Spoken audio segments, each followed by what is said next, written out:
Hello, this is Igoro, host of the Igoro Show, and you are listening to the Steve and Crypto Show.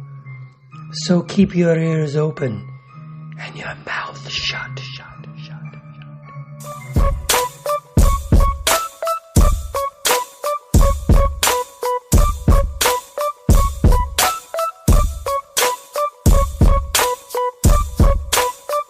Hey, welcome to the Steve and Crypto Show presented by thestevestrout.com. It is episode 98. I am doing this show intro solo. Crypto is on assignment, and that assignment is trick-or-treating with his family, which is awesome. I'd rather, honestly, as much as I love doing this show and talking to you guys, I'd rather be out trick-or-treating too. But I am here, duty calls. So yeah, it's episode 98. We have an interview here with Bryan Parkerson and Honey Gregory, who is best known as Honey the Mail Girl from Monstervision. Before we get to that, I need to remind you guys that you can support us on Patreon, patreon.com/SteveCrypto. You could go there and pledge however much monthly to help the show, keep it going, help us upgrade, help us advertise in great places like Stapled Spine Magazine and Scary Monsters Magazine, among others, which we'd like to expand to. And we also have the Buy Me a Coffee page, which is like a tipping service. It all goes to the same place. We have merch. We have a couple t-shirt designs, magnets, mugs, and direct through me, we have hats and pins. So the merch, the shirts and stuff, you could find on our Etsy Steve and Crypto merch page. So just go to Etsy, search Steve and Crypto, and we will pop up and get yourself a great t-shirt. Definitely get the mug because everything tastes better from a Steve and Crypto mug, apparently. That's according to Crypto and myself, but who knows? We could be onto something there. Also, we both are on social media. He is CryptoZoo88. I am the Steve Strout. That's on Instagram and Twitter. We're both on Facebook. If you know us, you can find us. And then we have the Facebook group for the podcast, the Steve and Crypto Show podcast group on Facebook. Just go search and that'll come up, and be sure to interact with us there. If you're working on a project, whether it be a movie, a comic, you're selling art, anything, music, post it in there. We want to see it, and if we dig it, we might bring you on the show to chat about it, because that's our favorite thing to do here. You know, besides talking about booger-eating dinosaurs and all that stuff. So yeah, with all that being said, before we get into the interview, we have to thank our friends at Fairflix. It is a great streaming service that features a ton of independent horror films with some classics mixed in, and a few of our favorite horror host shows, including After Hours Cinema. So go find them. They're on Roku. Check it out. It's very, very low fee for like a year streaming, and it's great. It's a great service. Lots of cool movies on there. Check it out. Also, the Halloween t-shirt company. Their designs take everyone back to a more simple time. That's their slogan, and it's legit. Like, go to the HalloweenShirtCompany.com and check out their designs and stuff they have going on. It's really cool. Definitely has a retro and vintage feel to all their designs. I love their stuff. So thanks to Fairflix and Halloween Shirt Company for sponsoring and advertising on the show. Thank them especially for the Halloween episode, which dropped last week, or a couple weeks ago now. That episode was huge. One we're really proud of. We're proud of everyone, but that episode was amazing. I loved it. We had Butch Patrick from the Munsters. We had Jay the Libra and Dallas came back on. I love talking to those guys. It's always a blast. Lord Bloodrock came back and did a cool segment about what movies to watch during the Halloween season.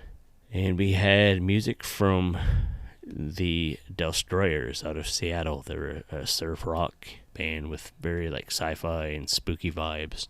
They were pretty awesome. But all those people contributed to a giveaway for the episode, which we're going to push. Let's set a date for November 9th is the deadline to enter the giveaway. So if you listen to last week's episode, the Halloween episode, there's details on how to do the giveaway, how to enter, and basically I'll run it by you here. Last week we did a trivia question, and all you got to do is message one of us with the answer to the question. That's one way to enter. And another way is to share the episode and be sure we know, whether it be tag us or screenshot it or something and send us that. Just to spread the word, know the trivia, and we'll put your name in a drawing and somebody will get this awesome prize pack, which I've been mentioning on social media all week now. So check that out. Get on that. Go back, listen to the episode. And definitely stay tuned because we are inching closer and closer to episode 100. I am in talks with a very special guest for that episode. Yeah, if this one happens, I'm going to be really excited because I feel like I could really relate to this, performer. We have similar reasons for starting podcasting. So I'm excited. If this comes through, once I get it booked, we'll let you guys know who, but right now it's a surprise. So I did mention earlier, we have an interview, which I recorded right before Halloween. We have Bryan Parkerson, who is a writer and filmmaker. He's actually one of the writers of It Came From Somewhere, which they are launching, November 4th? They're doing a virtual screening, the premiere of the film. It's called It Came From Somewhere. It's a sci-fi horror film. It is a homage to the 50s, like Ed Wood and Roger Corman type stuff. And I'm really excited about it. It looks fun. I love those old movies, and I'm extra excited because my face is going to pop up in the movie, which I've mentioned here multiple times. So if you guys want to see my dumb face make my movie debut, go to itcamefromsomewhere.com and buy a ticket to the virtual screening on November 4th. That's right around the corner. So yeah, one of the co-writers was Bryan Parkerson, who is here, and he bring in a guest with him, his friend Honey Gregory, who is better known as Honey the Mail Girl from Monstervision with Joe Bob Briggs. So they came on to tell us they kind of tease a little bit about a film that they're working on together, and they tell us about a new podcast that they're launching very soon, probably within the next couple weeks, to be honest. They tell us all about that, and he tells us how they connected.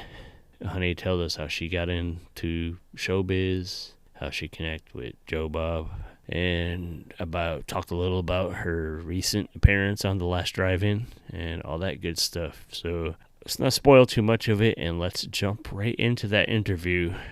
So meet Honey the Mail Girl and Bryan Parkerson right after this. Hey, horror and pop culture fans. This is actress Elise Costin from Interfere 2 and After Hours Cinema, and you are listening to The Steve and Crypto Show.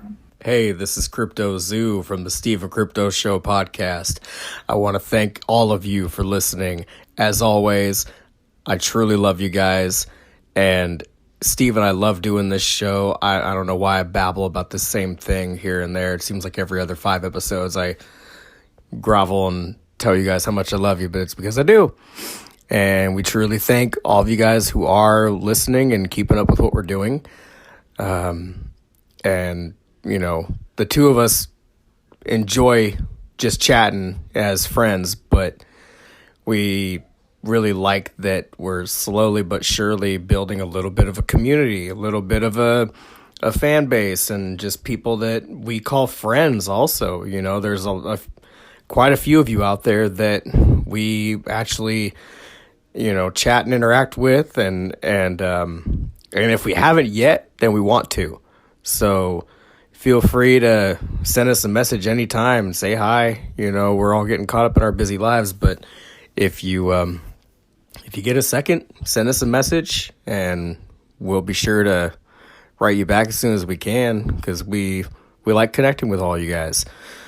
So I just wanted to say that I am out just on the town doing deliveries and didn't get a chance to really do an official intro with Steve for this one, but I wanted to chime in and at least say hi to everybody who's listening. And also want to remind you that if you want to come and say hi to me And to Sarah, who's going to be hanging out with me as well.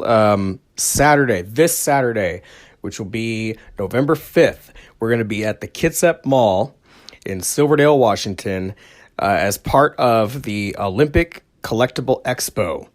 And it's basically like a little mini Comic-Con. There's going to be all kinds of vendors, people that have made their own comic books and their own art and things like that. Also, people have just been collecting things all their lives and finally want to get it out there to people like yourselves who might want to come and check it out and buy some of what they have to offer.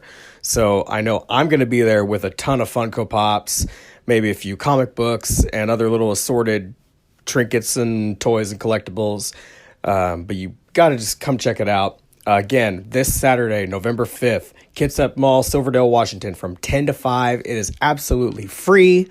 It's going to be in the middle of the mall, I believe, probably somewhere outside of Winco or something like that, but you'll find it. Easy to find.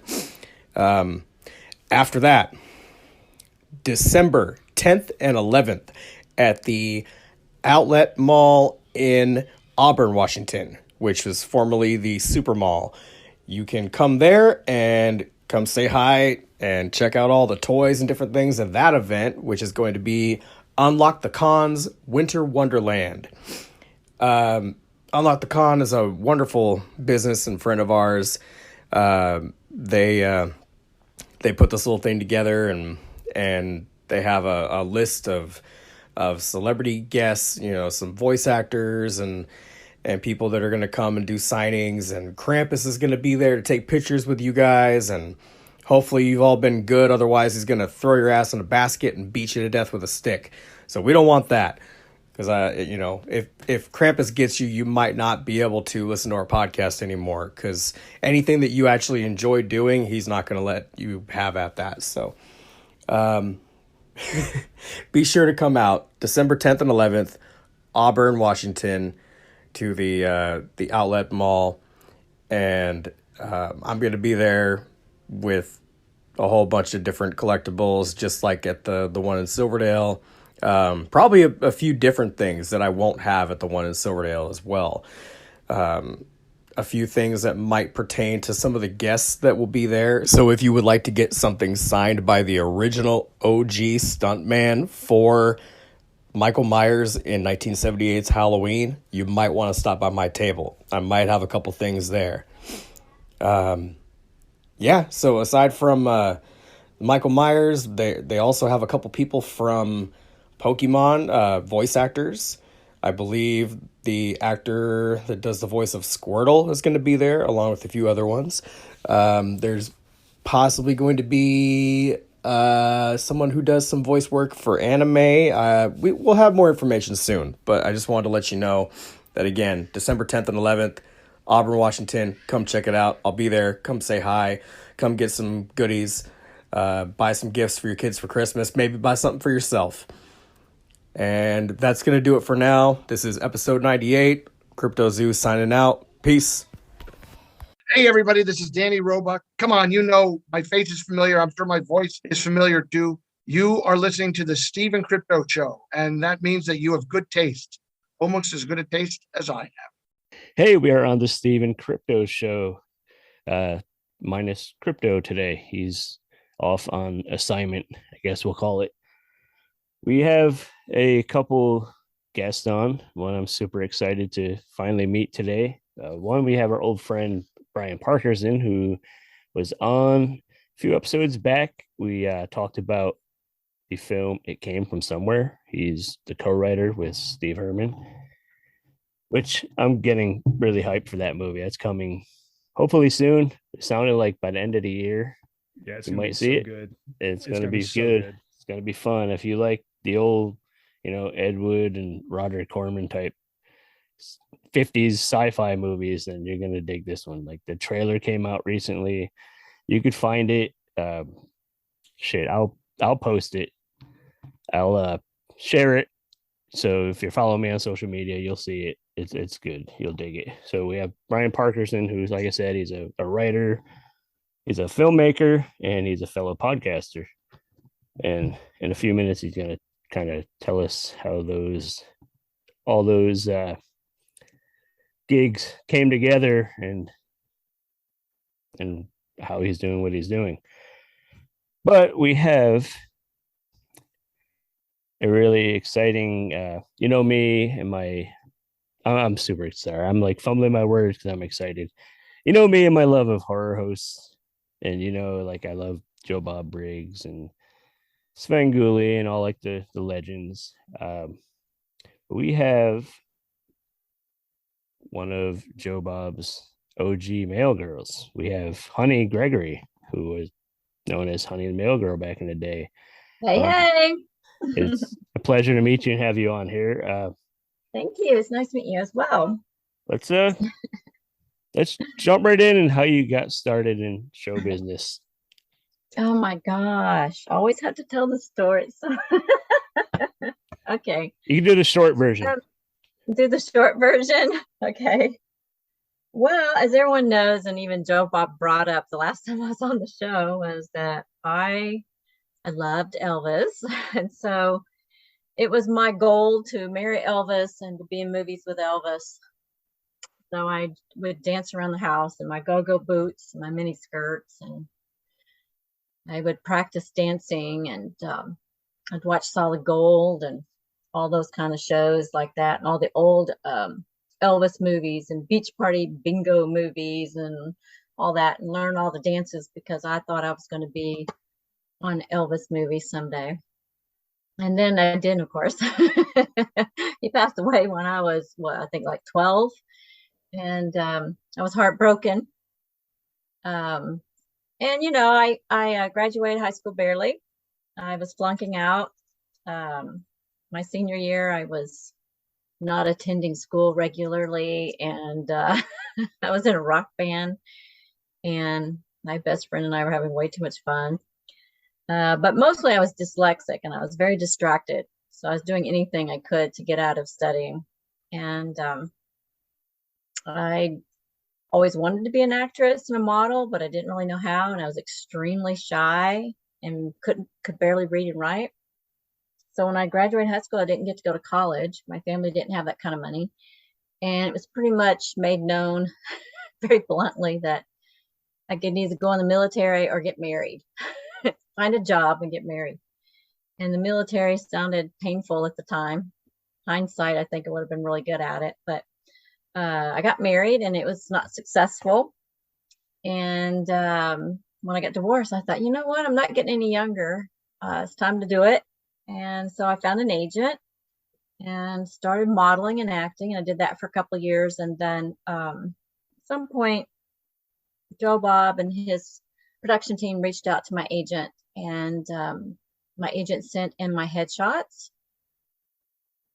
And somehow I got picked, I guess. I don't remember all the details. I think I went to an audition maybe.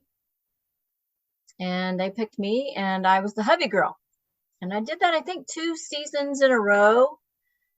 And then they called up and said, we want to do something different, I think, because it turns out when I spoke with John Bloom, Joe Bob Briggs, that a bunch of fans were writing in saying, where's Honey? Actually, I think I had a different name at the time, Trudy or something, but they were asking where was I? And so he said, we want to bring you back. What do you think? And he kicked some ideas around. We talked about it and said, yeah, heck yeah. And so we kind of worked it out. Most of it was his doings, but, I kind of threw my own stuff in here and there. And I was an actress. I was studying at KD Studios in the Film Actors Lab, and I was at school studying and in school plays, things like that. So I wasn't just some model bebopping around, but I was actually a professional actress and a student in college at the time. It was interesting too. We recently found the old sites where he had put together those bios for you, those fake. Yeah, it's like Honey Wilcox or something weird. Yeah, like you're into motorcycles and all kinds of other. Like he just come up with some fake details about you. He made up some fake stuff, but some of it was pretty good. I was like, hey, this is pretty good. I think I need to work on my persona a little bit here. I just love the stories about Joe Bob catching shit for calling you Honey, though your name was Honey. Yeah, That always cracked me and up. it's funny because when this was all going on back then, and you got to remember, this was so long ago that things weren't instantaneous like they are now. When people are watching Shutter, they can actually be interacting with the crew or Darcy sometimes, or soon thereafter the show. And back then, it would take weeks or months before we got any feedback at all, if we got any. So we really didn't know if people liked it or not. Got distracted. I forgot what I was going to say, but well, you were talking about the negative feedback. Yeah, and of course there was mail that came in. I didn't see it all. It went to the production company, and then John got most of it, or looked through it, or either the people did, and they would sort it themselves, and he would get something and I'd get something, because they were always looking for letters. And he would like to sometimes have letters that were like, "Oh, Joe Bob, you're so great," so that I could just like roll my eyes and go, "Oh God, I'm gonna puke," or they were looking for, depending on the skits, or sometimes they were looking for some where where they were giving him a hard time, because he liked that. I mean, he enjoyed it. It didn't really bother him or faze him a bit. But he would always come up to me and say, "Hey, honey," when we'd be in the green room, he'd say, "Hey, honey, come here, check this out." He would show me these letters, and I was like, "Oh, my name's Honey. What's wrong with them?" And so we just kind of laughed about it, because, what are you going to do? My name's Honey. And, but, Joe Bob, the character, is an obnoxious trailer park kind of guy who says things are politically inappropriate in this time, and probably back then too, but that's what makes it funny. But yeah, the haters, they love to come out. I don't think it really matters who you are. I've been seeing a lot of this on social media. I've had my own experience for the first time. So I know how John probably felt now, but he's got thicker skin than I do. So Bryan can tell you how that went.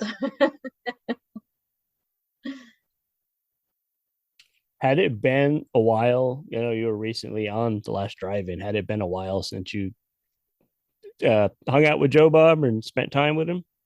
Yeah, it's been a while, at least a decade, I guess. 2009 and 10, he was at the Horror Hound convention, and since it's an hour drive, he called me up and said, "Hey, why don't you come hang out with me?" So I went up for the weekend and spent the weekend with him and Tracy, hanging out at the convention. We had a good time. And then the next year I couldn't do it. I think it was on the weekend that I had my daughter. Was it the next year? I know he was asked at some point. Then he actually came to Bloomington and hosted a horror film festival that was going on over the weekend, and he came into town. And I showed up, and he and I got to hang out a little bit, and we had plans to do stuff that night after the show and the next day to catch up. But my daughter was ill, and my ex called me up and said, "Hey, you need to come get your kid." So Mommy packed up her stuff and went and got her baby girl. So was it awkward in any way, kind of the reunion on the show, or is it just like catching up with old friends and jumping right back in? I didn't feel awkward. I have always felt natural on a set.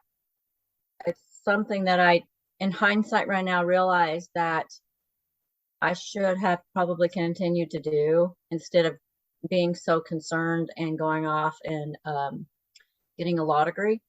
But so for me, being on the set and be there, I was a little nervous, just because I hadn't done it in a while, and I really wanted to do a good job, and I wasn't sure what's expected of me because it wasn't real clearly stated, and I was winging it.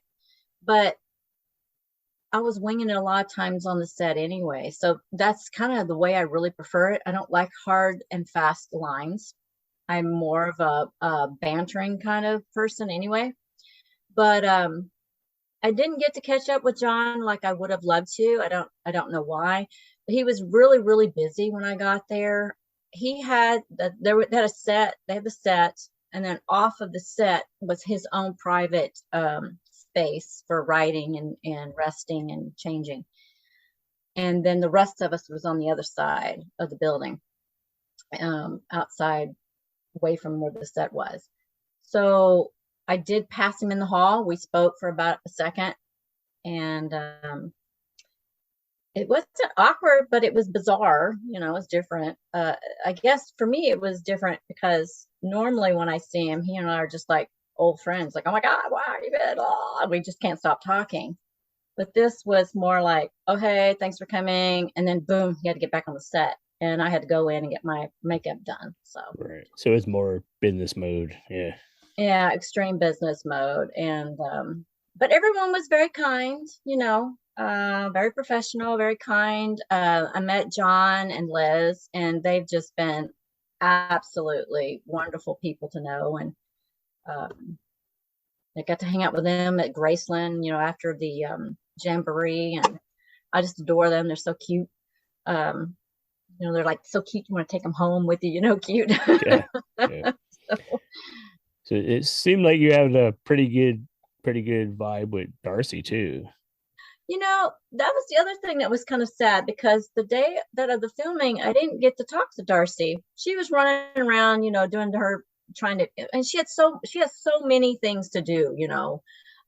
So she's very busy with changing costumes and wigs and everything, and it's kind of it's a full production, you know, every time she changes costumes.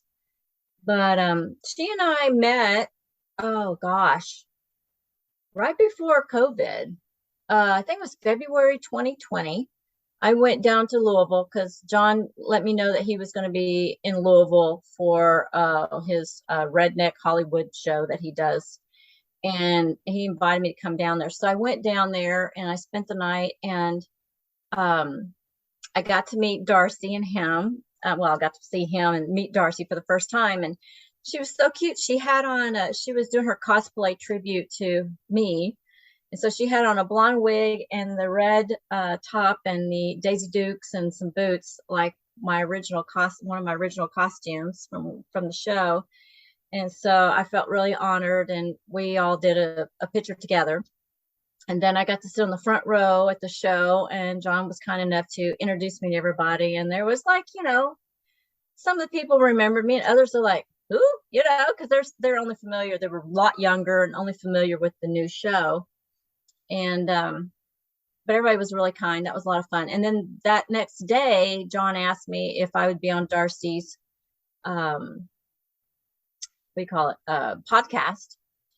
So they came to my room and we all hung out and chit chatted, and then we did the podcast, and then we all went out. Actually, they all jumped in my car. We took off, went to the mall. We met up with Darcy's family. We all had this big giant family lunch, and then we all went walking around the mall and shopping and stuff.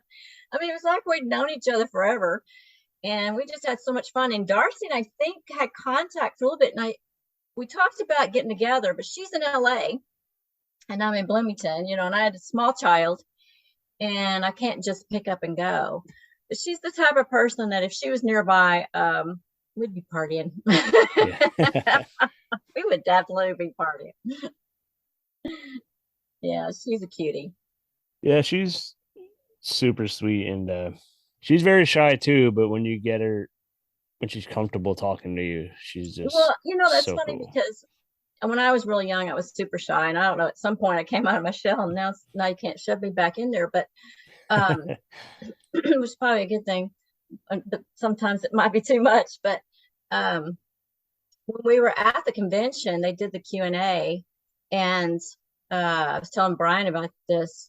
She and I just had a blast. So we're standing out there, and I'm nervous, like I've never done anything like this, you know, and I know she has. So I'm thinking, well, they're all familiar with her, and this is her show now, you know. And so they called us out and introduced us. And so I'm telling Darcy, I'm like, go ahead, Darcy. And she goes, no, you go. And I go, no, you go first. She goes, no, you go first. And I'm like, no, you go first. We're standing back in the back by the door arguing. It was like, no, you go. So we're both trying to be sweet, you know, and kind and appropriate. And then so she goes, you're the OG, you go first. I was like, oh gosh, okay. So I've now realized I've been demoted. It's age before beauty. So I'm like, okay. So I go out there, and it was so cool. Everyone, you know, did like the standing ovation and all this clapping and everything. And so they tell us to go sit down on the stage, and So I go and I'm walking on. So I just go to the far end, and I sit down on the sofa. Well, next thing I know, Darcy comes and sits right. I mean, the girl's not even a foot apart. I mean, we're like 6 inches apart, maybe a foot at the best. And one of the guys there goes, Darcy, you're supposed to sit over here on this other couch. We've got 2 couches, so you can each have your own couch. And she's like, no, I'm okay. Stay here. And I looked at her and I go, you want to sit next to me? And she goes, yeah. I was like, okay. So we just sit there and we giggled and laughed and talked. And the audience to me was the star, because they knew so much detail. Like, people would ask me questions, and I would tell Bryan this, I still get tickled about it.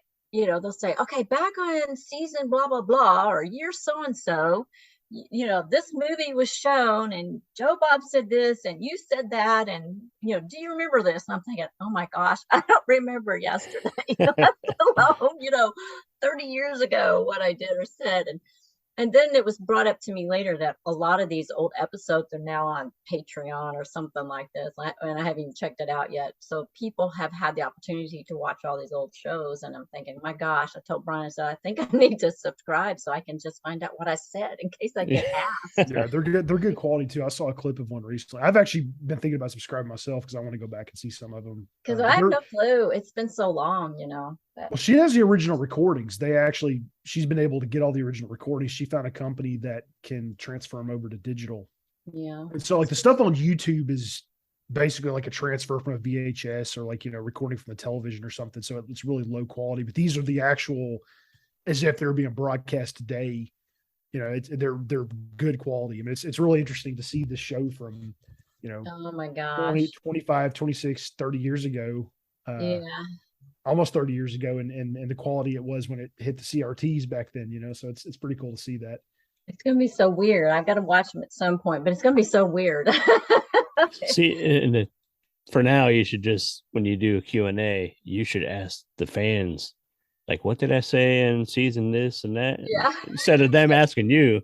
I know. It's like, oh my God. Well, let them know. Play it off like you're giving them like a trivia or something. A lot of them knew. And I'm thinking, oh gosh, because they'll ask me something very specific. And I appreciate them being so knowledgeable, and I feel so embarrassed a little bit because I'm like, oh my gosh, I don't remember. But, I'm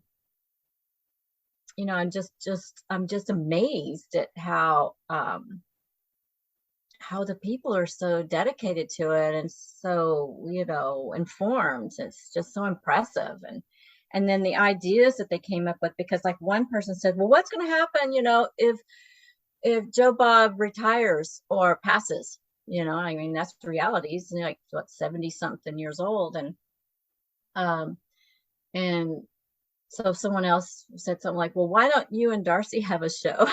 And then someone goes, yeah, and they can have this fake brain and pretend it's Joe Bob's brain and you guys can talk to it and stuff. And I'm thinking, that'd be interesting.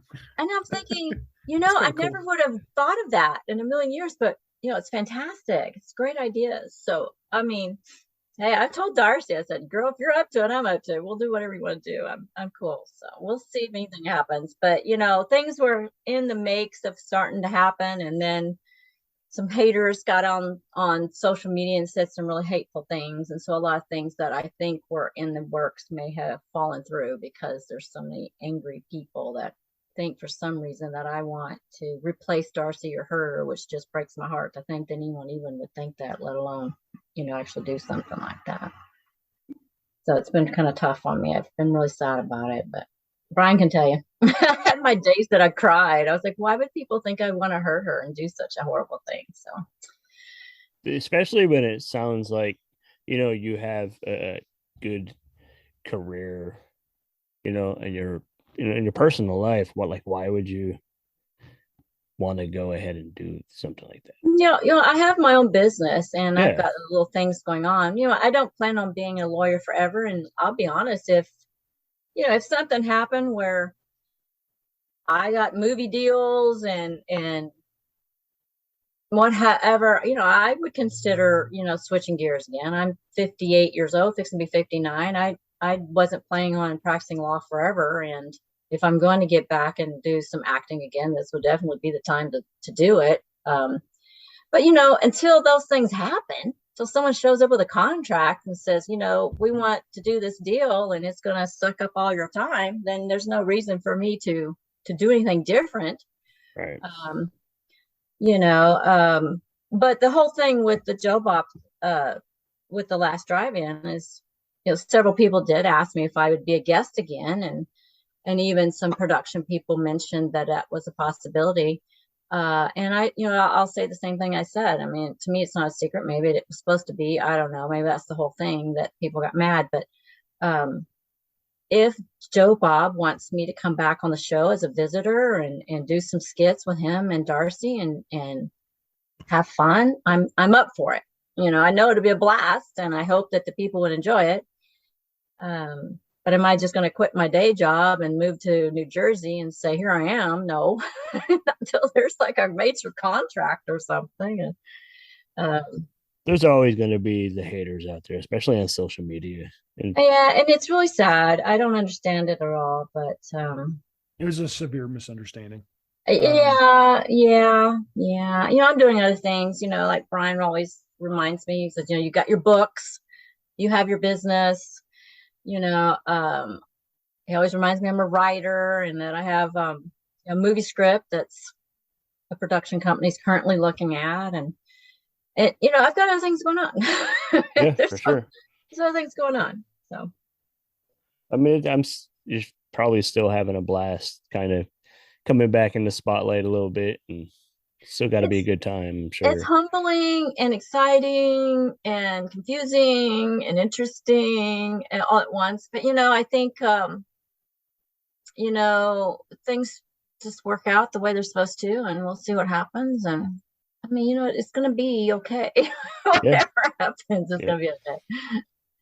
Bryan and I are starting our own podcast. We're doing our first thing. What, next week? Is it next week? It's week after next. Yeah. Actually, maybe next week. It's next week. Next weekend. Next Sunday. Like Sunday. Oh, I got to figure out what I'm going to be making. They really snuck up on us. Yeah, it's next Sunday. So we're doing our first together. Should you tell them? Go ahead and tease them and tell them the name of our.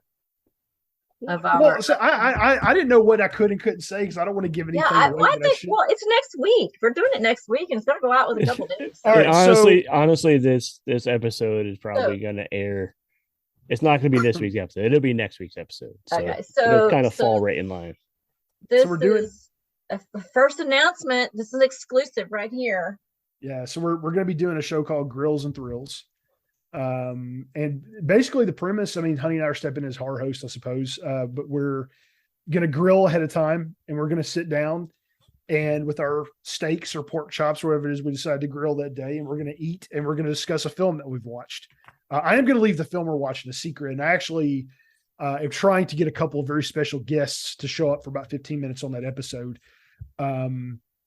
But we're just we're going to discuss films, and if I can get guests on, or if I can get guests on, we'll absolutely do that. But we just have she's one of my best friends, and we have a really solid chemistry together, and we love discussing things. And so we're just going to watch films and discuss them, and maybe get some audience participation. And we're still undecided on the platform we're going to use at the moment, but I actually want to try to do like more of a live stream format if we can. But it's possible it may be a Zoom thing as well. We haven't decided yet. But we definitely have to record it. Let's record it. Well, the downside to going with something like Zoom is we can't have live audience participation. I know. I'm okay with that. I mean, it's ultimately whatever you're most comfortable with is what we're going to go with. I think we need to record it so people can watch it when they want, not just then. Right. Well, I mean, it would still be out there. The recording, it's still going to get recorded. It's not like it's going to disappear into the ether once we run. Yeah, but won't it belong to Facebook? We won't be able to put it on YouTube. I thought we were going to have a YouTube channel. No. It'll be ours. The audience is going to be a part of this deal right now. Yeah, so it'll still be our show, and we can put the recording wherever we want. And I can talk to Jason more about it. It wouldn't be like it doesn't disappear into ether. We can put it on YouTube. We can put it on, whatever we want. But the cool thing about these, like StreamYard or EVMUX or Riverside FM, like you can get audience participation because you can live stream it on multiple platforms. But I thought Facebook was only one-sided. Like we're not both in the same place. We're not in the same location. Well, but people will see it broadcasting on Facebook and they can tune in. And then once it's done, we get a recorded file, and then we can do with that file whatever we want. But the cool thing is they can write comments, they can, ask questions.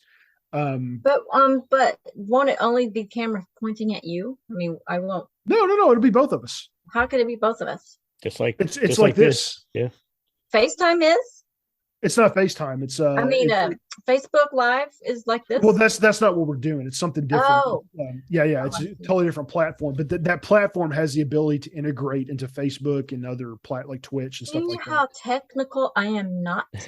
I feel you. Me neither. I'm like me and my co-host have been talking about like, let's do some live streams, and I'm like, sure, you figure out how to do it, and then I gladly do it because it's already been enough for me to learn how to do this.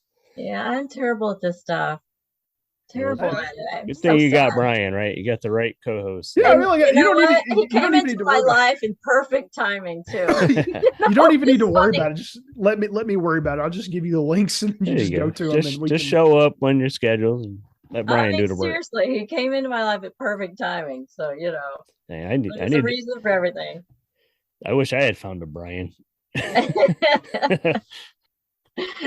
Well, that's very sweet. I appreciate y'all saying that. It's well, Bryan, you told me I should bring up my book. Oh yeah, tell us about the book. Though, so so for the jamboree, I created a little it's Horror Will Never Die, and it's like John said it was okay for me to put our picture on here, our iconic picture. I put the black and white version of it on there, and it's a tracker.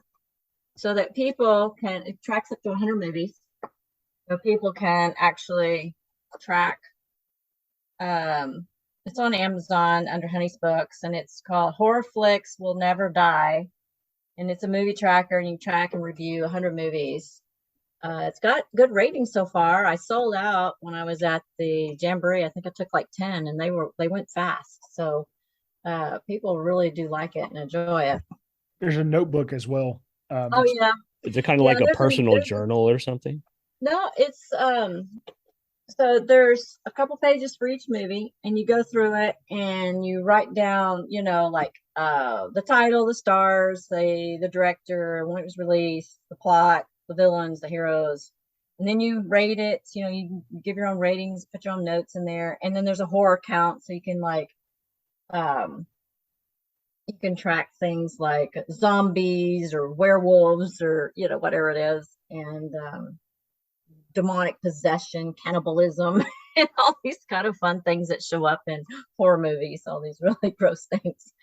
And so there's the ability to track 100 movies, and then that way it's all in there. And then in the back there's like a little journal area for if you want to add some extra notes or make a list of your favorite movies or your worst favorite movies after you've done 100 movies.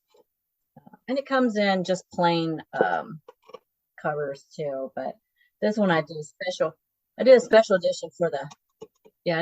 edition just for the convention with mine and Joe Bob on it. But it's a lot of fun. I've already had people say, oh my God, this is a blast, and they're already keeping track of their movies. Because if you're going to watch horror movies with Joe Bob and you're going to go back and watch the old ones or whatever you're doing, it's a good place, because then, like myself, I've watched these scary movies as a young person and I don't remember them. I'm rewatching them now and I'm going, oh my gosh, I forgot about that. I couldn't remember who directed it or when it was released. So I'm having to refresh my own memory, when you could have just, I could have just put it in this book and then just flipped through it and went, oh yeah, that's what happened in that book, in that movie. But I have one friend who has perfect memory. He remembers everything. So, yep. But he bought one anyway. So honey, we should use that on the podcast or the show. We should actually both have one of those and actually use it as we're going through the show. Out. Yeah. And it'd be cool. It'd be cool to feature it as well. It's like, hey, by the way, we're using the movie tracker as part of the show. That'd be a good idea. I'll just get another one. This is my copy that I take with me as a demo, but I can order some more. I've got to order some more anyway for the convention in November. So I'm going to be in a convention in November, and hopefully, I think Darcy and I are going to do another Q&A. I reached out to her recently and said, "Hey, do you want to, plan anything?" But I haven't heard back. But I know she's really busy. So. Which convention? Preserve Halloween is going to be in, I think, Irving, Texas. Texas, right. November. Oh, I forget what week. The weekend before Thanksgiving. Yeah. So that'll be a lot of fun. And I get to see her and Joe Bob, and hopefully they're not too busy. And I'd like to hang out with them a little bit this time. So we'll see what happens. So we talked about the podcast you guys are starting. How did you two connect in the first place? Oh, well, that's his story. That's his story. But you know what? I've never heard it from Honey's perspective, actually. Oh, I've just got through talking a long bit. You go for it. This is good practice. You're going to have to talk a lot more next week. Oh, you tell him your side. You're the one that started this whole journey. Okay. All right. So I got my start in show business just like Honey. I was dancing in go-go boots, big Elvis fan. I can see it. I want to see pictures of that. I don't, but I believe it. Yeah. Oh goodness. I feel like my story is a lot less interesting. I've been an IT professional for a number of years, off and on, since 2007, roughly. And I am getting older. I'm nearing 40. I was actually in school for cybersecurity and found that I wasn't really enjoying it. And I was trying to figure out what I wanted to do. So I switched over to a business degree. But I just wasn't very happy. And I realized that I just wasn't happy doing what I'm doing. IT is not where I wanted to stay. I'm still in IT. It's been very good to me. It's a good, lucrative career. I'm thankful for it, but I'm not happy. And, in my own journey, in my own podcast, I've been learning more about myself and why I feel that way and why I can't, just stay in something and I'm happy. That's been interesting to talk to other actors and directors and learn about myself and why I'm that way. But, so I went on this journey of self-discovery, and one of the things I knew I wanted to do was start a podcast, but I just never had an idea. And it's interesting how involved indirectly John is in my journey into filmmaking and podcasting, actually. So I'm one of the, I've seen him in interviews talk about how when he first started hitting the conventions and stuff, or one of the things he's found interesting is how a lot of his fans weren't old enough to be watching Monstervision when it was on TV. And that's me. I'm one of those people. I'm of that generation. I was too young to be watching Monstervision, but that's what I was doing. I was watching Monstervision. And I had completely forgotten about the show. And I inadvertently ran across it on YouTube one day. I was like, holy crap, I totally forgot about this show. So I just started watching it. And it was just such a blast of nostalgia for me. And it turns out that John, and when I say John, I mean Joe Bob, but John's on Cameo. So I paid like $2.95 and I sent him a message, saying hello and introduced myself. And I forget what it was I first asked him. And he replied to me, said hi. He was very friendly and kind and answered my question. And so I sent him another couple of messages, and I found myself by that third message wanting to actually know about him as a person, like what he was into, what kind of hobbies he had, stuff like that. And I was sitting at work on a Friday and it dawned on me, that's my podcast. What if I interview actors, authors, and directors in horror, because horror has always been my passion since I was a kid, but instead of focusing totally on their careers, what if I also talk about who they are as people, giving master storytellers the platform to tell their stories? So I'm like, okay, that's what I need to do. So I actually bounced the idea off of Brian Keene on Twitter. He sent me a message. He's like, he thought it was a great idea and encouraged me to pursue it. He got me in touch with my friend, Matt Wildawson. We weren't friends at the time, but Matt, he has a podcast called Grindcast that he's had for 7 years. And Matt's an author, and he helped me get all the pieces together I needed to get the podcast going. And I hit the ground running, man. I ended up interviewing Harrison Smith as my first guest, interviewed Hilton Ariel Ruiz. And now my problem is I have like 20 episodes backlogged, on top of everything else I'm doing. It's just, I've got to get myself caught up. But the podcast is actually how I connected with Honey. When I was thinking about guests that I wanted to have on the show, the thought occurred to me, it'd be cool to have somebody from Monstervision on, and Honey was one of the people that came to mind. And I knew that she had become an attorney. So I Googled her and I found her office number. So like, it was like a Wednesday morning, like at 9 a.m. And I finally just drummed up the courage. I'm very much an extrovert, but I was terrified to make that phone call. And I kept telling myself, all I've got to do is get past the receptionist. That's all I need to do. If I can just get past the receptionist, talk to her, I can convince her to come on the podcast. I was confident I could. So I called the number. And so the, person picks up the phone, and I introduce myself and what I'm doing, and I'm explaining things. Like, well, what kind of podcast is it? So they start asking me questions. And so I'm thinking I'm talking to receptionist the whole time.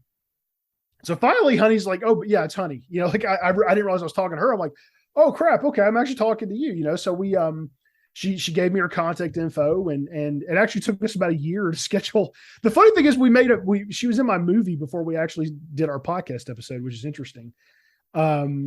But it's really cool because Honey has been with me my entire journey. I mean, literally from the beginning. I talked to her and booked her before I even started the podcast.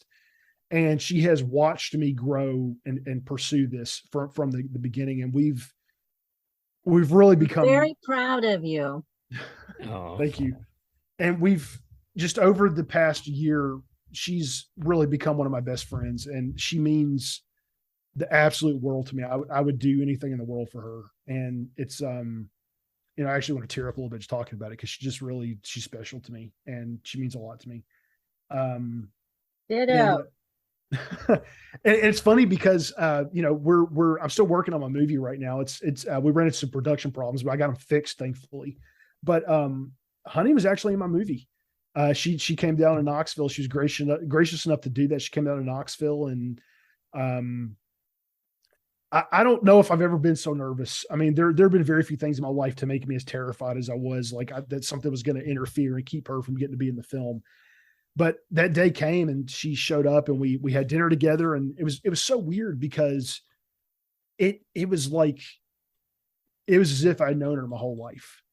It just really was this just like instantaneous, like we've known each other forever, Yeah. Yeah. And we just grew really close from that point on. And, we talk just about every day. Well, some people you just connect to, and other people are just like, no, doesn't happen. Yeah. And with Bryan, it was an instant connection.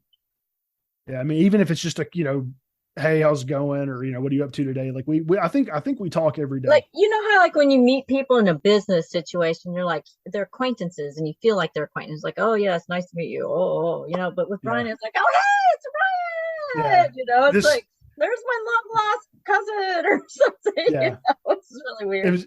It was very much like a familial kind of feeling. Yeah, definitely like a soul connection, Yeah, exactly. That's a good way to put it. And it just, that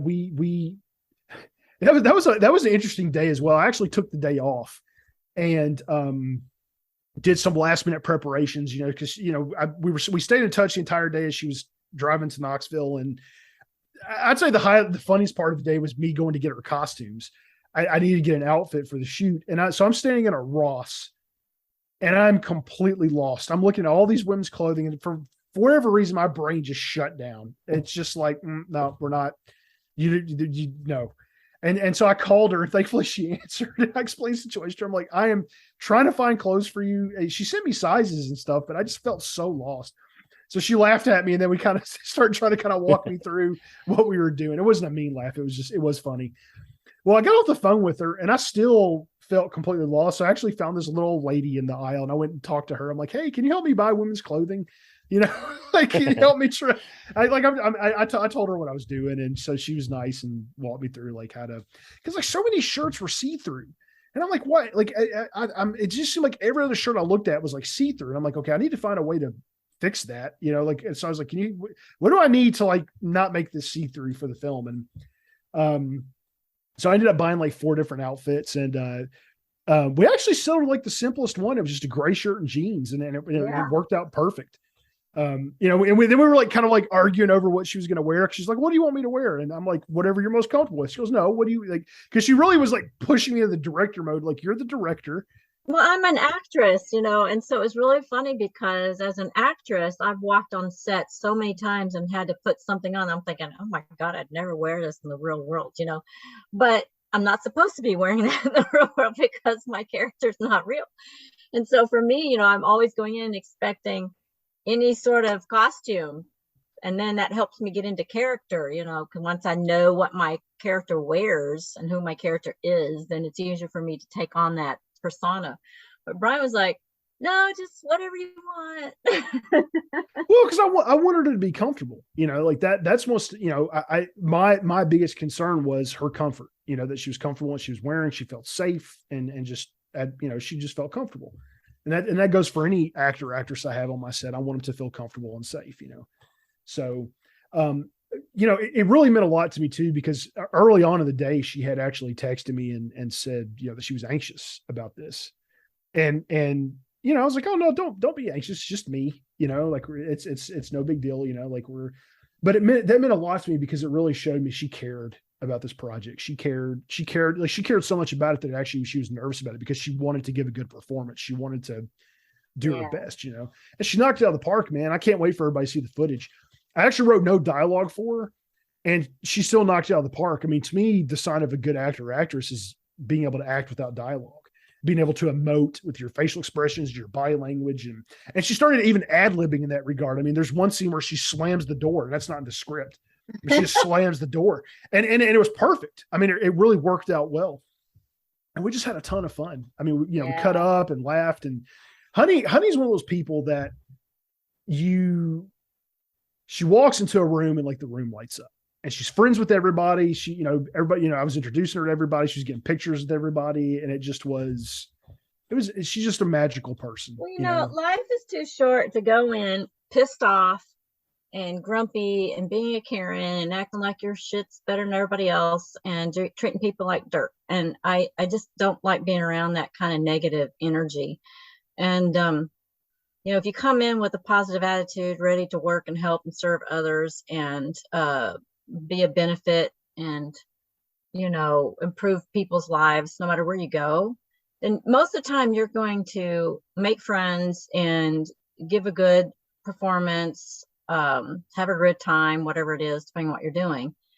It's when you have to bump up against those people that there's always like this one bad apple just wants to, spoil it for everybody. And I just refuse to go there. And everybody there was wonderful and fun, and we just had a great time. And I was wishing we could have, hung out even, and did some more shooting, but I had a child who was very sleepy. And we had to leave the next day, but it was wonderful. Yeah, it was wonderful to work for everybody. Yeah, my daughter's a sweetheart. She really wanted to be a part of it, and Bryan was so gracious to let her help. And she got her first IMDb credits because of Bryan. So we're very grateful for that. Thank you. Oh, I mean, she's welcome back on set anytime. I mean, Hannah's awesome, and well, we're going to be there in a couple weeks. I know. I'm excited. It's we were actually doing some this test footage we got, honey, was so funny. We were actually testing it. I bought a shotgun mic rig. So we can use our boom mic as a shotgun mic, and cool. I got that rig for the camera. Oh, cool! Wow. So we were testing things out. Don't go out of budget, man.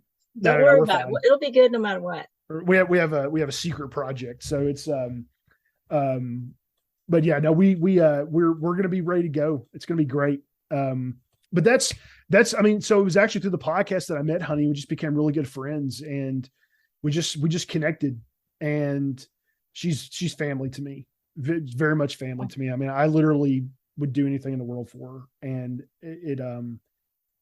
I feel very blessed. I'm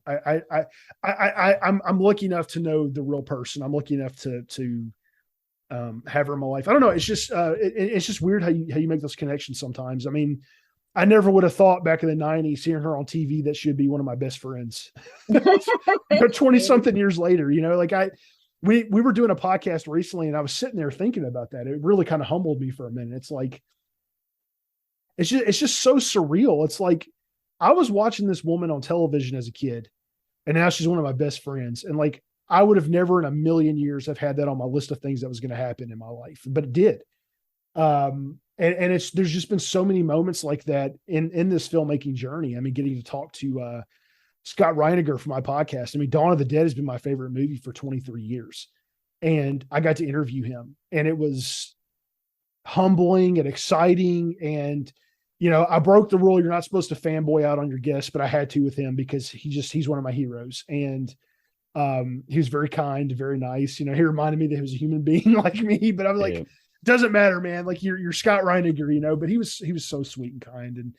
And it's been so cool to get to talk to these horror icons. And I mean, like one I'll never forget is I won't say who it is, but I had a big horror icon reach out to me on Facebook, just out of the blue, sent me a message and said, you know, they're always looking for good people to work with.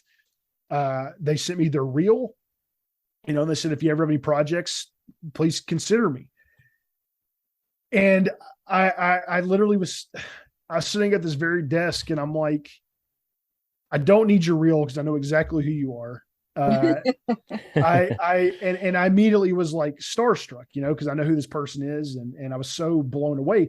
But it's important because they reached out to me as a peer, and I learned from my old publicist that, you know, it's really you have to be careful in how you interact with celebrities because you know, he was like, if you address them as Mr. or Mrs., you become a fan to them. And that creates a gap between you. There's a bridge there that's built.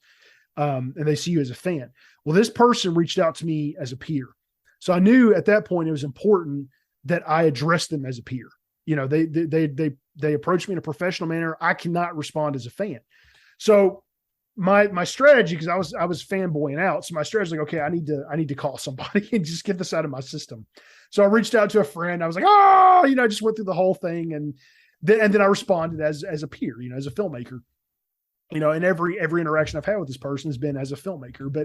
But you know, as you talk to these people, as you become friends with some of them, like that, it's not quite as like exciting, but there are still people. I'm still a fan at heart. You know, there's still people that have that response. I mean, like, you know, it's, you know, Honey's one of my best friends, but I've never met John, you know, and I probably will be a little starstruck with him.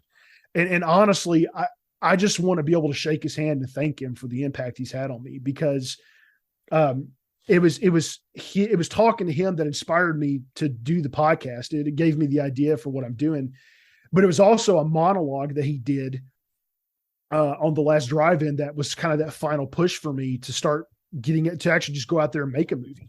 It's called Keep Rolling. It's on YouTube. You type Joe Bob Briggs Keep Rolling and watch this. And if that doesn't inspire you to make a film, nothing will.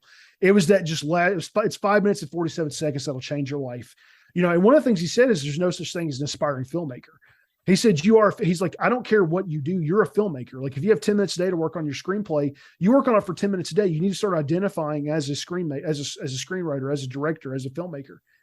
And it just was such a powerful monologue that he did. It just inspired me. And I just want to thank him for that. I really hope I get the opportunity just to shake his hand, look him in the eyes and say, thank you for what you have done, because he changed my life. Even though I've never met the man, he indirectly changed my life. And I'm where I'm at today. I'm doing what I'm doing today in part because of him. He's a part of my journey, you know.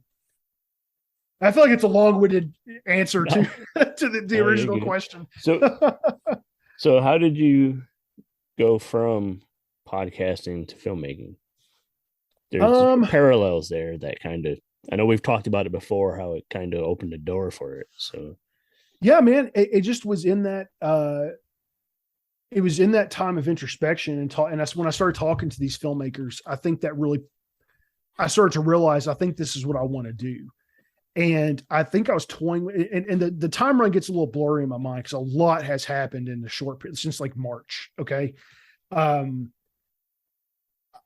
I think I had started the script or had the idea, or I was thinking about starting a script. And then I saw that monologue with John and I think that was like, okay, that's the final push. We're doing this. We're writing the screenplay. So I watched some stuff on like how to write a screenplay and, you know, story structure and things like that. And it was interesting to actually sit down and start doing it because I didn't realize how much like a puzzle a good story is, because you'll have an idea But then you have to make sure that idea doesn't leave any gaps open. Like I started thinking, like, if I were watching this, or somebody's going to watch this and they're going to ask the question, like, well, how did this happen if that happened? Or how is that person this person if that happened? Like I started seeing all the gaps in the story and I had to fill. So it felt like I was putting together a puzzle piece. So I eventually came up with this idea for Blood or Pins. It had a different title initially. It started out as a 9-page screenplay and it turned into a 20-page screenplay. And actually it's now going to actually be a feature. We actually had to kind of restart production on it because of some just different things. And so now it's going to be feature length. I'm just going to seize the opportunity. And it was that introspection. It was talking to these other filmmakers and getting their wisdom and asking them questions about how do I do this? How do I do that? I don't know. It just inspired me. And I just went out. John Carpenter will tell you, most filmmakers tell you, just get out there and do it.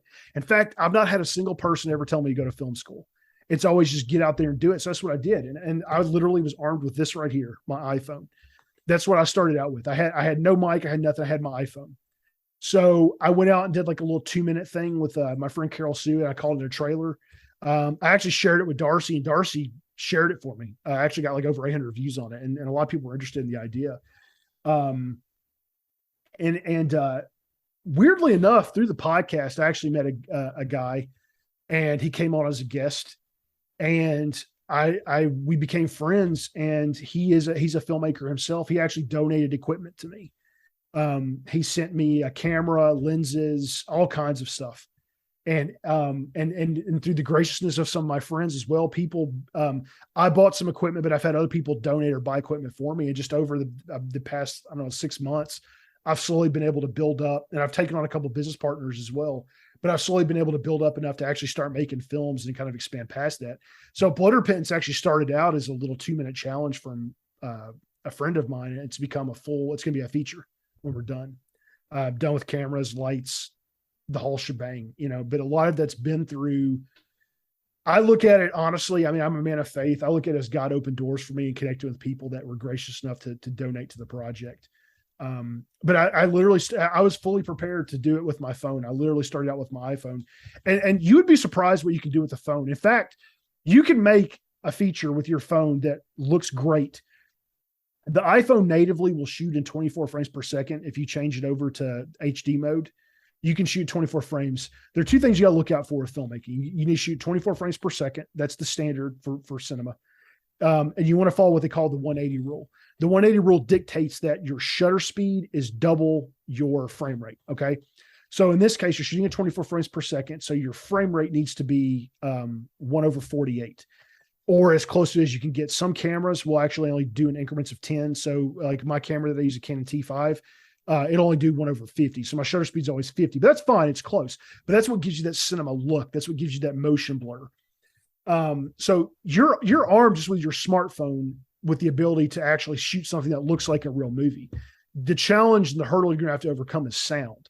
So if you can't get a hold of a mic and the equipment to get good sound, you're going to need to get creative with your filming. You're going to need to get close. You're going to need a lot of close-up shots. You're just going to have kind of funky sound. The company that I started when I did all this, Dawn Journey Productions, my ultimate goal with it is I want to make good quality filmmaking available to everyone. I want to have a studio with a staff of people that, like, if you come to me and you want to make a film, as long as it fits within the standards and the values of the company, we'll help you make your film. I'm going to assign you a mentor director who's a veteran director. They're going to be your AD. They're going to be available to you by phone and email. They're going to be on set with you. We're going to help you from A to Z, make your film up through distribution. But part of my mission with that too, is I want to make filmmaking safe, because there's a lot of exploitation, and we've been seeing that lately, coming to light. There's a lot of exploitation that goes on in Hollywood. So I want to make an environment that's safe, where people are valued for not what they look like, but their talents as writers, as actors, as directors. I want the integrity of the art to be there, and I want people to be safe. That's my ultimate goal with all of it. I like that. So the film that Honey's involved with, what can you tell us about that? Yeah, so it's called Blood or Pins. Okay. It's ultimately going to be, let me think for a second of what I want to say and what I don't want to say. There's a lot of twists. It's going to be uncomfortable. but it's a vampire story. And I'll just say it's about a vampire's final journey of redemption. That's the ultimate story. It's a story of loss and redemption.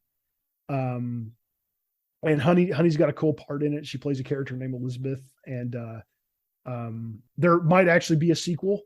And she'll be a big part of that sequel if we're able to make it happen. And I'm actually going to try to do that one with a budget, because I want to pay people. Right. And because we've actually had to reset production on this, I'm actually thinking about doing an Indiegogo campaign to raise some funds for this. You've been talking about that. It's time to just do it. There you go. Yeah, I think you're right. I think I do need to just do it. Just do it, put the money in the bank, and then you're ready to go when you get everybody all organized. Yeah.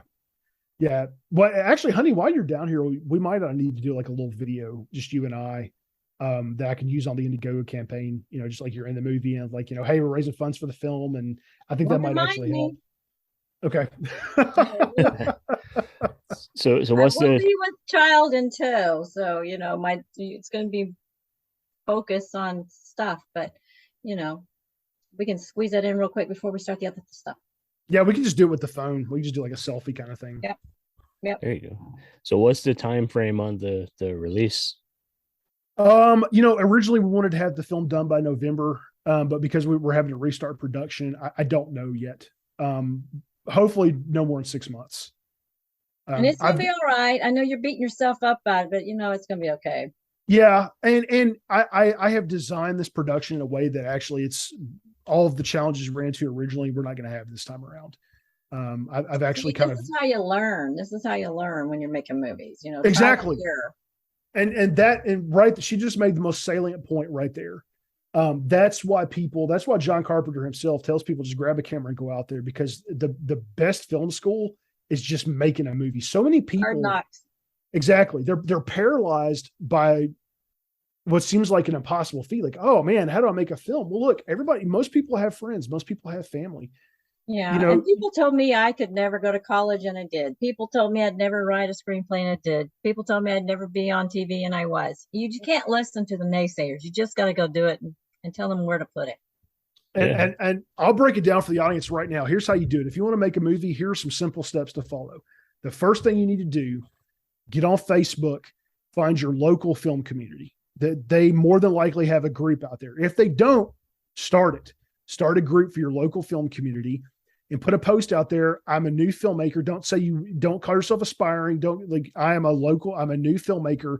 I'm looking for people that are interested in being involved in a film with me. Okay.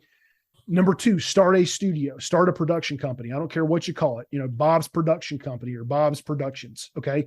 That's going to be your umbrella to do things under. That's important because you need that to get things on IMDb. IMDb is one of the greatest tools you have in your disposal to get people to work with you. A lot of people will do things for IMDb, and I don't intend this to sound exploitative. People want to work. They want to be in films. Even if they don't get paid, the IMDb credit alone is worth it to some people because they want to build their resumes. Let them know I can get you IMDb credit. I'll feed you. We're making a movie, and you'll be surprised if people see a positive attitude in you. They see that drive. People want to make films. They want to work with you. There are tons of people out there that they're going to be as passionate about it as you are, and they want to help, and they're going to get involved. And before you know it, you're going to have 2, 3, 4, 5 people. You've got a crew. Now you can make a movie and just get out there and make it, and get a crap, even if it's crappy, get a crappy movie under your belt. That shows that you can do it. And now you've got 5 other, you got 4 or 5 people that have worked with you that'll work with you again, as long as it was a good experience for them. Now your next one, try to raise money for it. It's get involved with your local film. So get involved with your local film community on Facebook. That's step 1. Step 2, start a production company. Get on Microsoft 365 if you can, and buy the domain for your, bobsmovies.com, so you can have a professional, get some business cards made on like Canva or Vistaprint. Do what you need to do to don't just talk, look the part too, start a production company so you can get your project on IMDb, get on Fiverr and pay somebody $25 to make you a poster, or get on Facebook. You might have a friend that does graphic design on the side that you didn't know, and they might design you a poster. But the number one thing you need to do is get involved with your local film community, and don't be afraid to post and say, hey, I'm a new filmmaker. I need some help. People are going to see that word help, and they're going to be out there. Be careful, because there will be people who try to prey on you. So be very careful. If it's too good to be true, it probably is too good to be true. Okay. If it seems that way, it probably is. So be safe. But that's the best advice I can give you. Start a production company, get on Facebook, join your local film community, or start one, because I guarantee you there are people out there who are looking for one, and just get involved, get active, go be on sets if you can. Go help out. Nike said it best. Just do it. Just do it. Yeah, that's it. Right. That's the secret. Sounds like you got a pretty good jump on things. Like, I definitely sound like you're a little hard on yourself sometimes, but you shouldn't, because like you say, you started this journey in March, and to be where you're at today in just a short time is like, it's kind of mind-blowing. I've been very blessed. I feel like I've been afforded some opportunities that some people don't get, and I don't want to squander that, and that's probably why I am hard on myself, because what I'm doing means a lot to me, and I'm passionate about it, and I recognize how blessed I am, and I don't want to squander that. Right. I've had a lot of people believe in me and care about me and love me, and I owe it to them to be the best that I can be, and I owe it to myself really as well. But definitely people like Honey, people like Mike, the people that are working with me, I'm nothing without these people. I'm nothing without that team, and I'll tell you that too, as a filmmaker, it's not about you, it's about your team. If you're at an award show, getting an award, the one thing you need to remember is you're standing there only because you're the director. You're there because of those people that stood next to you and lifted you up on their shoulders and helped you do that project. You have to remain humble as well. You need to remember that it takes a team to get to that place. So I am here because I've had a lot of people that believed in me and have stood next to me and helped me out. And that's the truth. It doesn't matter how good of a filmmaker I am. I've been blessed. I mean, Arnold Schwarzenegger will tell you there's no such thing as a self-made man. I am not a self-made man. I've had a lot of people believe in me. Right. See, and I think that attitude is what is going to bring you success. That, along with your willingness to pay it forward and help other people on their journey, which is going to all come back, all that good karma and vibes and whatever are going to come back on you and just going to push you further. That's the fun part though. Like the minute you get a taste of what it feels like to be on a film set, the magic that's there, to actually really experience the magic of filmmaking, like, man, you want other people to experience that too. And that's the fun. Yeah. That's funny you bring that, because I hadn't been on the set in a long time. And then when I came down there to see you, I was thinking, oh my gosh, I forgot how much I like this. And then when when I was on Joe Bob's show, I was like, oh, it would be so much fun to do this once in a while, maybe not all day, every day or something, but definitely get involved again. I forgot how I let my passion go. Right. See, right there, you inspired, you inspired Honey to come back out, and just by calling her, thinking you were talking to the receptionist. Yeah, that was so funny. She like at first was kind of skeptical. She's like, okay, what kind of podcast is this? And feeling out. Well, yeah. But it was. I can't begin to tell you. One of my dearest, closest friends is a girl named Carol Sue, and I think Honey's internet went out. She's been having some internet issues. And Carol Sue, I can't begin to tell you how excited she was when I reached out to her. I was like, "You're not going to believe who's coming on my podcast." I was like, "Honey, the mail girl is going to be on my podcast." She's like, "Oh, so she's been one of my biggest fans as well." I think we lost Honey, man. I think we might have lost her. Yeah. She told me she was having some internet issues today. Well, she might pop back in. We'll probably get ready to wrap here pretty soon. Yeah, she's probably logging back in now. But yeah, man, it's what would it have been if you had known right off the bat when you called her that it was her? Would you have been able to pitch so confidently? Yeah. Think so? Yeah. Oh yeah. Yeah, absolutely. Because I just know that I need to talk, that the pitch, I guess, is I knew I needed to talk to her. if I was confident I could talk to her and tell her what I'm doing, I felt like I could get her to come on. Right.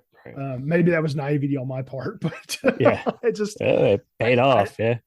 Yeah, and she was very kind, man. She gave me her contact info, and I just made a point to stay in touch with her, and then we just became really, really good friends. And she's such a sweet, humble person. It's I can tell you that she's There you are. There there. I She's am. back. She's back. Sorry, I have, for some reason, this area, there's a neighborhood only a couple miles from me where like 10,000 people lost internet service for like a couple days. Yikes. And ever since everybody else is around, it's just been on and off, on and off, on and off. Like you'll have it for a couple hours, and then you won't for a couple hours. Or you have it for a minute, then you won't for a minute. It's just so bizarre. Yeah. I apologize. No, it's all good. He was asking me if I had known I was talking to you and not a receptionist, would I have been as confident about my pitch? I was like, yeah, I would have, because I knew you were the Well, one it's I had funny to because convince. when people call me, I always go, Michelle Gregory's office.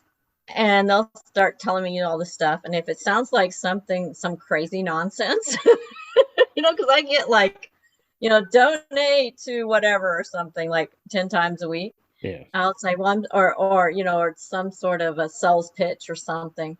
And I'll say, I'm sorry, Miss Gregory's in court right now. Can I take a message? But from the beginning with her, she was always very, very encouraging about what I was doing. She told me she was like, I love that you're doing this. I think it's awesome. I wish you the best of luck on this. She's always been very encouraging about what I've been doing, and it's people, I wish everyone could know her like I do, because she's just such a sweet, humble, caring, like you have no idea how humble she is. Like she still to this day, she's blown away that she even has fans, because Monstervision was so long ago. I guess in her mind, like she felt like she was forgotten, and she hasn't been, and I think that goes back to the way the horror community is. Some of these people, they really had no family, but they had that with her and Joe Bob back in the 90s, so they generally love her because in a roundabout way, she's family to them, because this is somebody on Saturday nights.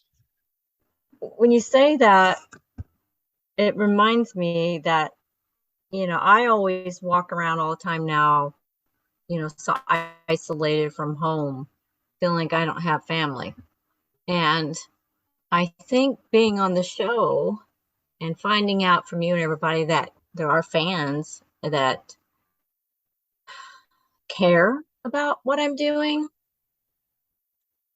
was surprising and shocking, because I can count maybe on one hand and still have fingers left over the people who actually care about me.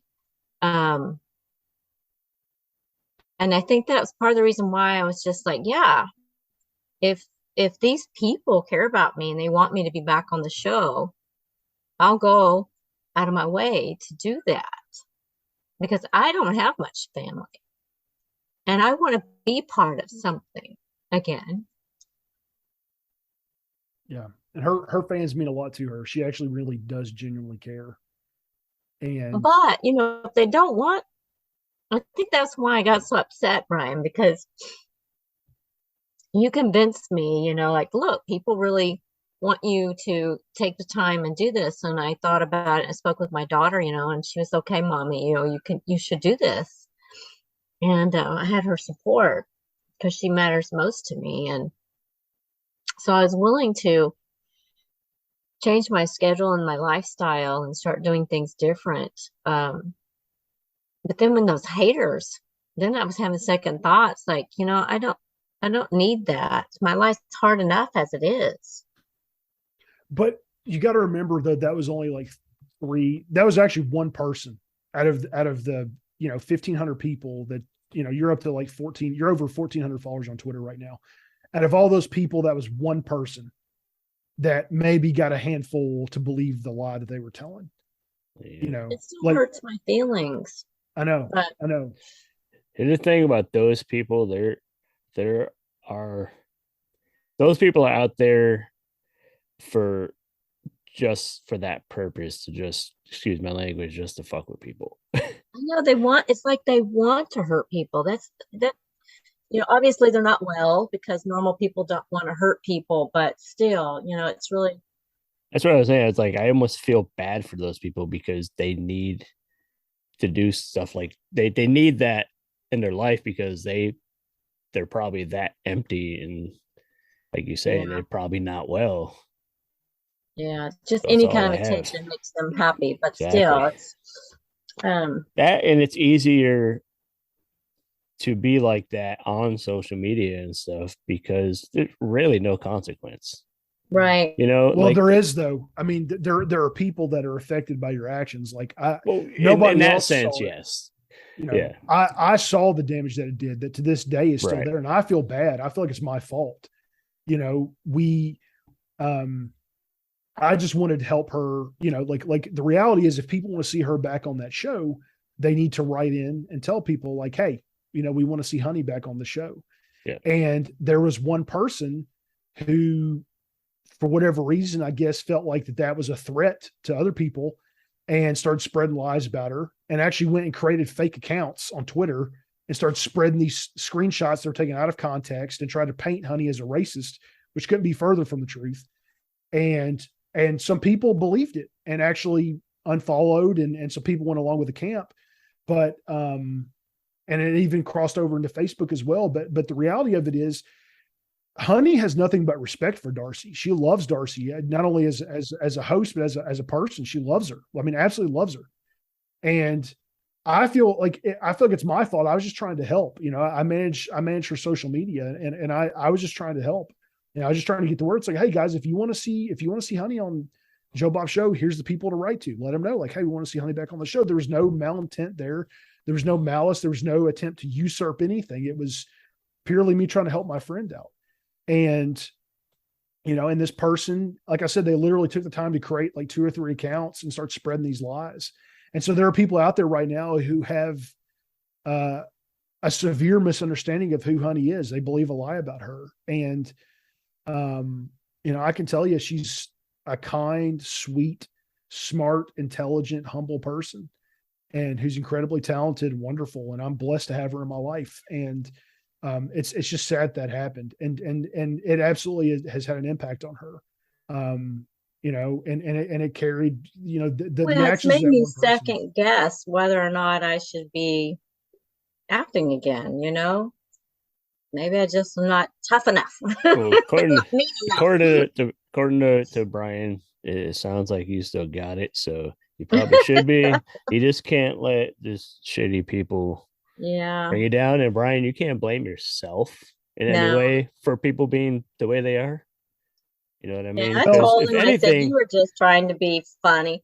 He was just trying to make it fun, and and old school fans, older Joe Bob fans would like to see you pop up now and then. Well, but if Honey, I'll just say this: if Honey never gets to go back on The Last Drive-In, I feel like it's going to be my fault. Well, you're not one making those decisions. They're not. Neither one of us is making those decisions. If they want, and John's had his own crazy fans, so I don't think it'll affect him or his ratings at all. So, Well, like I said, don't blame yourself, man. You're doing a lot of good. You brought her back in the forefront for fans who had obviously missed her. And you're doing good things for other people and filmmakers, and you introduced me to her. Bryan's a good guy. Anyone who works with Bryan will know that Bryan's a good guy. He's a good guy. For sure. That's in the the minimal interactions we've had, I could tell you're a good guy. And if I was local, you'd be somebody that I get why Honey welcomed you into her life, because you seem just like a good dude, somebody that I would definitely be friends with. You'd be welcome in my home. You're just a good dude, man. I can tell you're a good dude, and I can tell Honey is great too. Just in this short interaction, she's just a real person that definitely isn't. A sometimes I wonder, should I put on a persona like, oh, I'm someone important? No, I think well, a lot of people don't realize like that, Honey the Mail Girl is a character. That's not actually who Honey is. She's actually quite the opposite. She's got 4 degrees. She's a writer. Like this screenplay she wrote is insane. Honey's awesome, man. Like I wish everybody can. I feel very lucky that I'm friends with her, that I get to know the real person, and she's just really an amazing human being. Well, it's always going to be family to me. She's not my friend. She's family. I feel lucky to have Bryan. Well, But Bryan is so awesome. He's agreed to volunteer his time in his production company to help me and my daughter out with this new adventure that she and I are working on. So we're going to be there in, 2 weeks, 3 weeks. Yeah.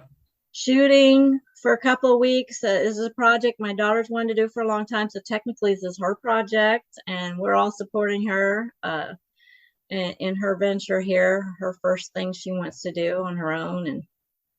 And Bryan and all his friends have graciously are donating their time and energy and equipment so we can do this fun thing and hopefully spin it into something really cool so that Dawn Journey will be able to be producing it for us in the future on a more real, steady basis if it all works out. And we're all very excited. That's exciting.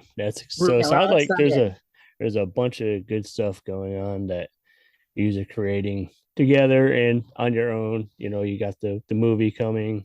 You guys are about to launch a podcast. You have your own podcast, that other interview show. Yeah. And Bryan and I are talking about writing a movie script together. We've batted some thoughts around. I've had some ideas. He's had some. So who knows? At some point, we're going to write a script. We'll see. So before we wrap up, what is the best way for fans to follow you both on social media? And be nice to use on social media. Yes, please. So Honey is on Instagram. She's on Twitter and on Facebook. Her Facebook is just Honey. I'm actually I think we need to change that because when you just type in Honey, there's like a million people that pop up. But right now her Facebook fan page is Honey. Her Instagram is at Honey the Mail Girl. Her Twitter is at Honey Mail Girl. At Honey, the made it too long, but that's really her. She's really on there. So add her, subscribe, watch what she's doing. I'm most active on Facebook. I'm also on Instagram and I'm on Twitter, at BP4Christ is my Twitter. My Instagram, I think it's the same. Or maybe at BP4JC, but I also have my company, Dawn Journey Productions. I also have a Twitter page I do have a Twitter page for Dawn Journey. I have an Instagram for Dawn Journey. I have a Facebook for Dawn Journey. I have a Facebook for the podcast as well, but I am most active on Facebook. I'm active on Facebook every day. Add me if you want. If you want to send me a message, please feel free. I'm happy to try to help and answer questions however I can.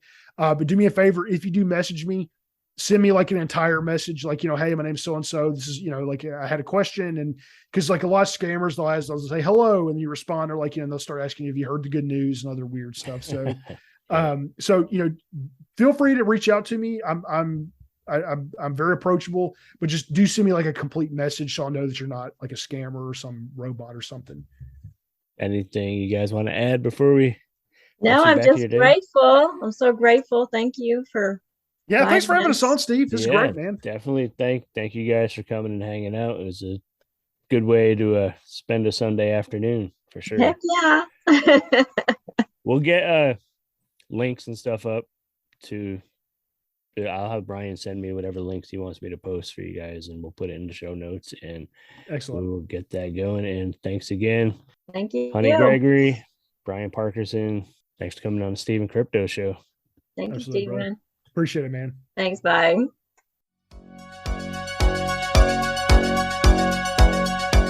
Check out these shows available now on Fearflix. And welcome to another collection of frightfully good films from Fearflix, Gothic Horrors, with me, your host, Malvolia, the Queen of Screams.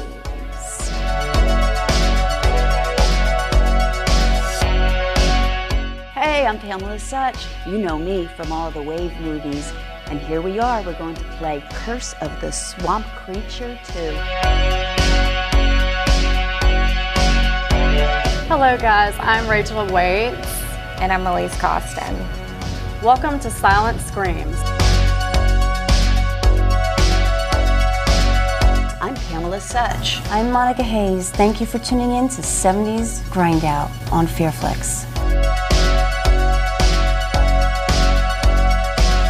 Hey y'all, I'm Sherry Davis, your host for this wild and untamed collection of horror films from Fearflix.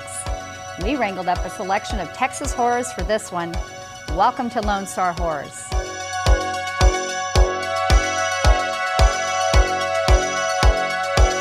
These shows, movies, and much more available now on Fearflix. Download it on your Roku channel store today.